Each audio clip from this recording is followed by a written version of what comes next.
tell us a little bit about Israel Advocacy Day. It's a big deal, and it's really influential, and I want our readers and listeners and viewers to hear about it. So tell us more. Great. Yeah, I'd love to give the background to it because it's really phenomenal. It's absolutely historic. And after October the 7th, 2023, when Israel suffered that horrendous terrorist attack and the largest massacre of Jews in one day since the Holocaust, there was a great shift that took place in the Jewish community in America, and that all of a sudden, all of these liberal causes and even governments around the world that they had supported turned against them. And it became very evident that the evangelical Christians really were their friends, and in fact, maybe their only friends. And so we began to get outreach from different rabbis wanting to work together. And so in January 2024, we did the first Israel Advocacy Day for rabbis and pastors to come together and advocate for Israel on Capitol Hill. So the one that we just did was the third one. It's now 500 people. And the level of relationship that's being developed between the Jewish community and the Christian, between rabbis and pastors, it's absolutely historic. And David, the real significance behind this is that in World War II, in 1943, there were 400 Orthodox rabbis that came to DC to advocate on behalf of European Jewry. And they were not allowed to see the president. And they returned home feeling like they had failed. And the message is that now, these 80 years more later, 83 years later, they're not alone. And that Christians are standing with them. And we're being heard on Capitol Hill. So that's really the significance to it. It's totally, it's historic. No doubt about it, and especially for such a time as this. I mean, if Israel needs friends, they need them now more than ever, for sure. What will you hope to be the impact of these Israel Advocacy Days now and going forward? What do you hope, the fruition of all of this will be ultimately? I actually see the Advocacy Day event itself as just the first step, as just a launching. What now will follow and needs to follow is actual development of relationship. And I think now that these Jewish leaders have been at the event, they've heard us, they've tasted of the potential there. Now it's bringing it to the local level, bringing pastors together with rabbis in their community or in their state, having more relationship. Because relationship, David, I believe, is the antidote to the rising anti-Semitism. It's easy to call someone an enemy and believe conspiracy theories about them if you don't know them. But once you've gotten to know them and you have personal experience and relationship, it's a protection against the lies and the conspiracy theories. And that's what we want to see happen. You've been doing this a long time. You have been in this realm, if you will.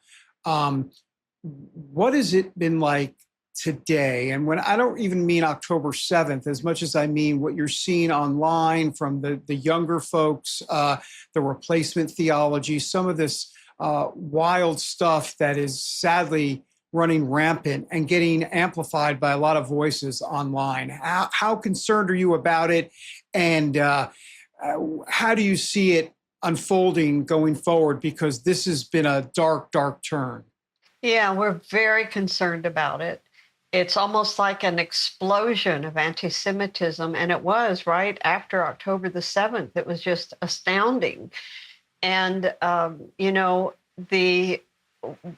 one of the dangers of it, I mean, we have to recognize it's far more dangerous now than it was leading up to World War II and the Holocaust. Why is that? Because the anti-Semitism of the Nazis was really limited to the Nazi empire or the regime. So yes, they were taking more countries in Europe, and with it went the anti-Semitism, but it was a European problem. Today, anti-Semitism is spreading on the internet, which is global. So today, anti-Semitism is a global problem. And that's what's making it so dangerous.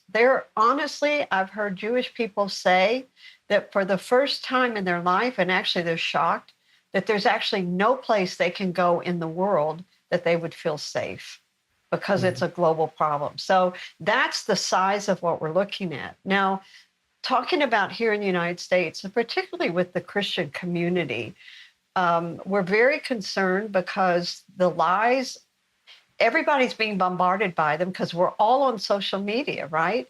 And our young people live on social media, and our young people don't know the history that we know.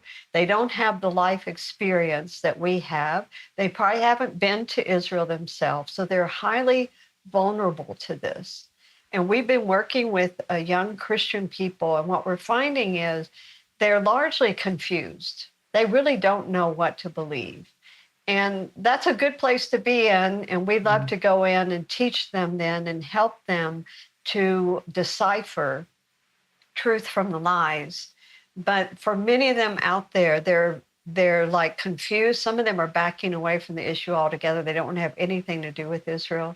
And others are actually turning against because of the influence. So we have a lot of work to do just in the Christian community in America to reach them with the right information. Yeah, I'm so glad you brought that up the way you did, because my biggest concern, and I have many, and I'm sure this is one of yours, is that there's a lot of folks that are claiming to be Christ followers and dabbling in anti-Semitic behavior and tropes and language. And to be clear, I'm not saying if they want to be against funding for Israel, they want to have anti-Israel in terms of the policies, that's different to a degree, obviously. But the anti-Semitism, they're going down a road, and at the same time, they're saying Christ is king. And it is very, very harmful. And I'm curious how you kind of navigate that area, because this is where it gets a little murky and people will be misguided in this area. Yeah, well, we have to teach them the Bible, what it really says. Yeah. And if they're claiming to be a Christian, they should care about what the Bible really says. And they've been taught some misinterpretations of it, but they haven't actually been taught the Bible. Once you sit and start reading it, you realize that there's no replacement theology in the Bible, and there's no excuse for believing these lies against Israel.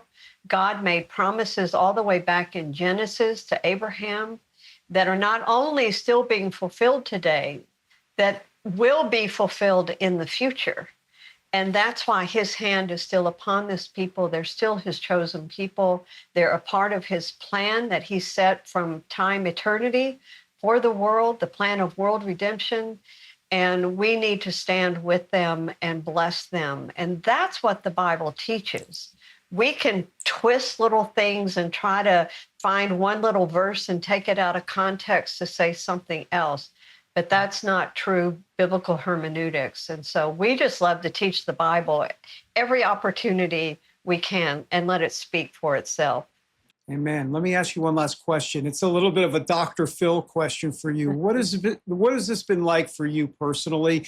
You have so much invested in this and with the ICEJ, and I'm just wondering about how you're kind of compartmentalizing all of this, because you're at such an apex in such a crucial moment in history, and I'm wondering how you feel about it personally, about everything that you've seen throughout the time that you've been in this arena. David, you have to understand, I'm not discouraged. I do see that the battle is bigger than it's ever been. We have so much work to do. But I understand the big picture. And that's what feeds me with the determination to do everything that I can. And that big picture is that this is a spiritual battle. It's the forces of evil against God, against his choice of a people, his plan for the world. And when we understand that, we understand not to take it so personally. It doesn't mean the world is falling apart. The Bible's very clear that in the end times, there are going to be really difficult days. And I'm not saying we're in the end times. I'm just saying we see it approaching. We see the increase of darkness. And I always rely on Isaiah 60 because it says that behold, darkness is covering the earth and deep darkness, the people. Deep darkness is covering the people. That's like a spirit of deception. It's covering the people. But then he says, but the Lord has risen upon you and his glory is upon you. And then Isaiah 60 goes on to describe exactly what's happening in our days. He's bringing his sons and his daughters back to the land. Gentile Christians, Gentiles are helping with that. The wealth of the nations is being brought up to Jerusalem. I mean, we're collecting donations all around the world, donating to the betterment of the people of Israel. It says foreigners will help build your walls. So God is not deterred by a spirit of darkness or a period of darkness, and neither should we. We should learn to tap into his power and then go for it and do everything that we can to spread that light into a dark world. Extremely encouraging. Dr. Susan Michael, thank you. Thanks for doing this. Thank you.